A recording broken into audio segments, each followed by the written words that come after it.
In a world filled with travel from one culture to another, why shouldn't we be able to do that as a writer?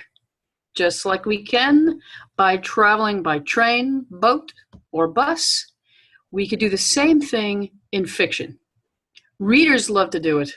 Writers need to learn the craft. In character building through Worldview in writing middle grade and YA, I'm going to be looking at ways to use Worldview to make your characters come alive and act as a tour guide to the literary worlds you create. Let's take an example. I'm now taking you to Appalachia. Take a listen. Moon baby.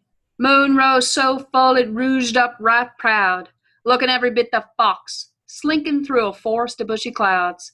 Onto that rouged up foxy moon, a baby came squalling into the arms of a mama who'd been waiting for that heart-tugging cry through 13 lip-cracking Virginia winters, 3 blue-faced births, and 3 thread-box funerals in wet dawn gloom.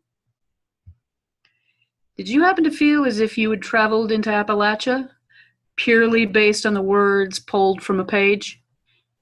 Would you like to learn how to do that in your own writing? Well, you can.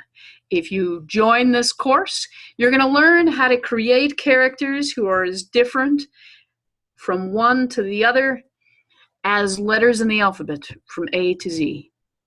And in doing so, you can do so with poetry, as I just did from that first poem in Pretty Omens, to fiction for middle grade readers like Worth. Here's the opening of that story. Don't you love the sound of turning pages?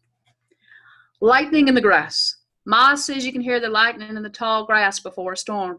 Haven't heard it myself, but she swears there's a crackling in the grass like tiny bolts of lightning traveling from blade to blade. I remember her warning me of it that day. Nathaniel James?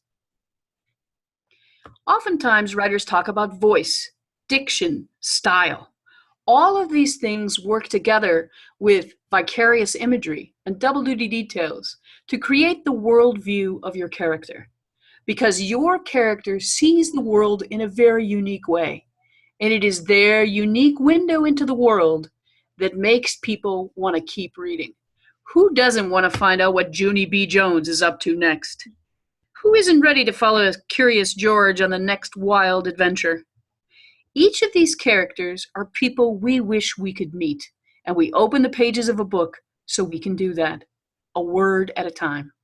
And this class will teach you how to create characters that are completely memorable because of these literary elements, which we will look at a session at a time. So come, join the adventure. See the worlds these literary characters have to show you from within.